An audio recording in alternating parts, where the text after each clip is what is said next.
Shema Yisrael Adonai Eloheinu Adonai Echad. Shabbat Shalom, everyone, and welcome to this week's edition of Torah Gems. I'm Rob, your host.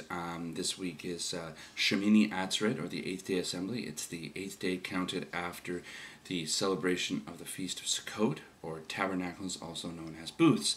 The readings from the Torah for today are Deuteronomy 14:22 to 16:17, 1 Kings 8:54 to 66, and in the Apostolic Scriptures we read from Revelations chapter 21 and 22. So without further ado, let's get started.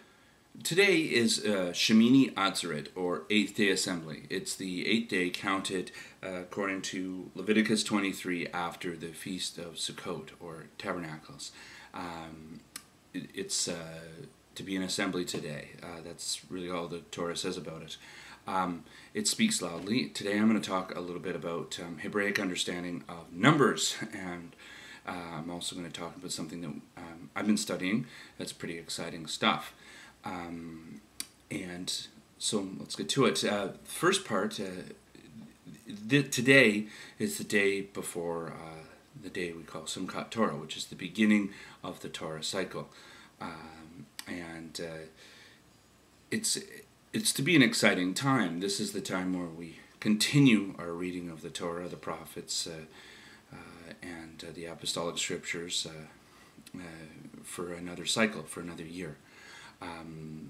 It's a type and picture of how the commandments of God work in our lives, how it's an overlapping thing, and that no covenant negates another one, and no commandment annuls another one. They all build on top of each other. Yeshua said that he's a chief cornerstone. No former Gentile has a part in the world to come unless it's through Yeshua. We believe that Jesus Christ died on the cross for our sins and we're saved. What we're discussing here are the Hebraic roots of our faith, things that we should walk in to be marked as a people of God.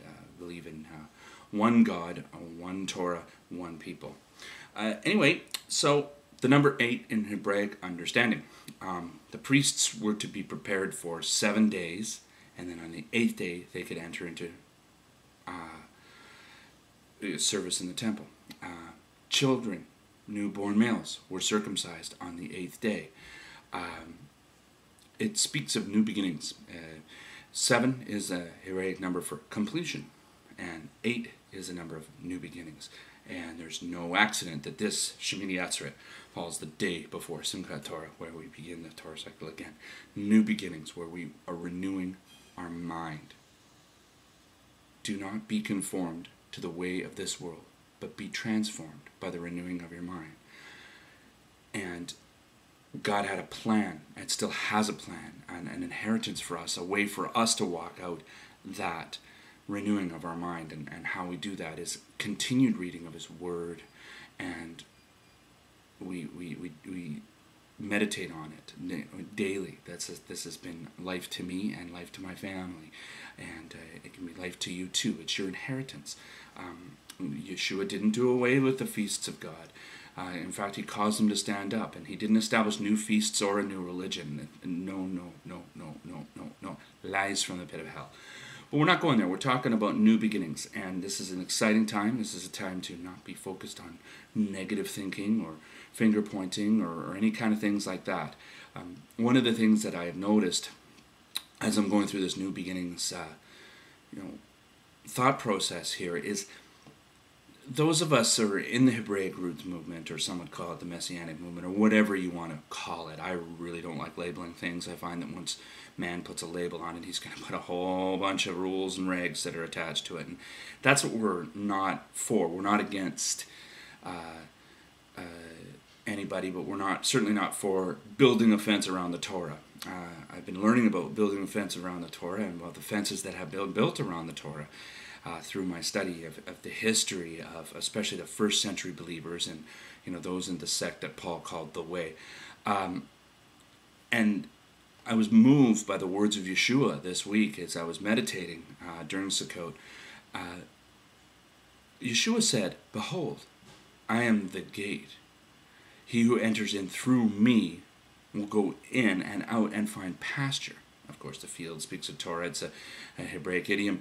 But what I find interesting, as I'm learning about the fences that have been built around the Torah, the things that were put there by man-made teachings to keep us from breaking the Torah, well, Yeshua said, through me, I'm going to cause the Torah to stand up, and you can go in and obey the commandments, statutes, and judgments of God, as opposed to being excluded by the commandments, statutes, and judgments of men.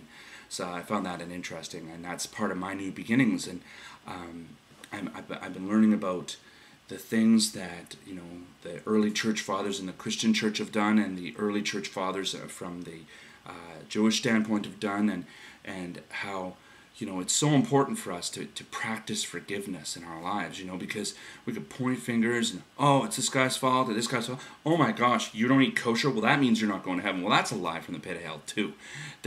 These things that we study are a get to, not a have to. They're our inheritance, and they were stolen from us by the enemy in the early church through spirits of anti-Semitism and these kinds of things, and also through exclusion and ritual conversion and these kinds of things. The only way you can ever have a part in the world to come, as it says in Galatians, is to undergo ritual circumcision and ritual conversion, which is Paul is against. He's saying no.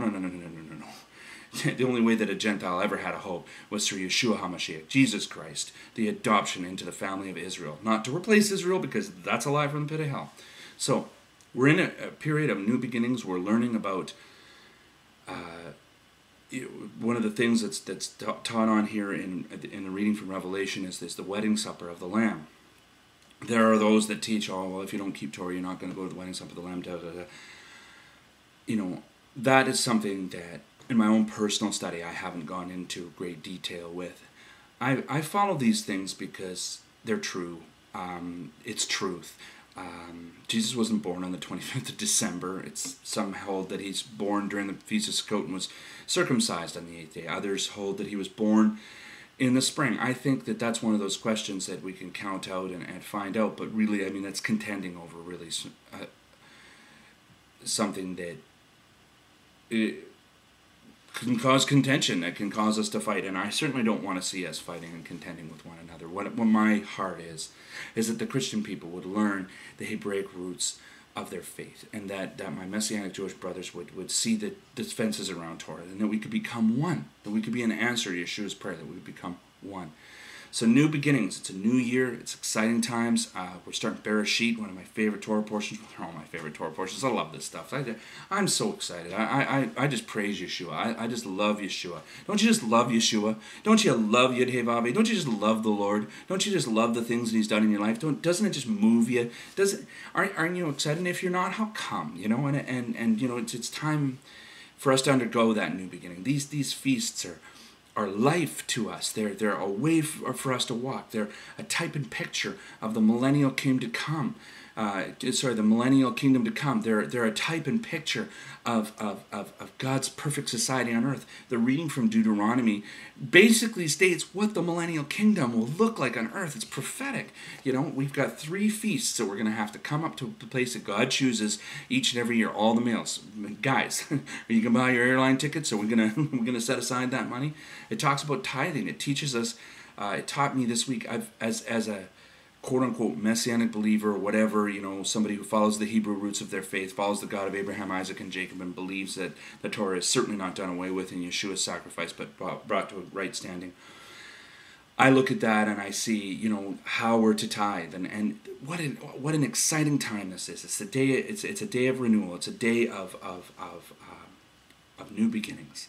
I hope that as you read through it, you see something exciting for you. I'm going to end with this. It says in 1 Kings 8:61, "Let your heart be therefore wholly devoted to the Lord our God, to walk in His statutes and keep His commandments, as at this day." Shabbat Shalom, everyone. I hope you're blessed this week. Enjoy Bereshit, and we will see you tomorrow. And it's Simchat Torah, exciting times. Joy of the Torah.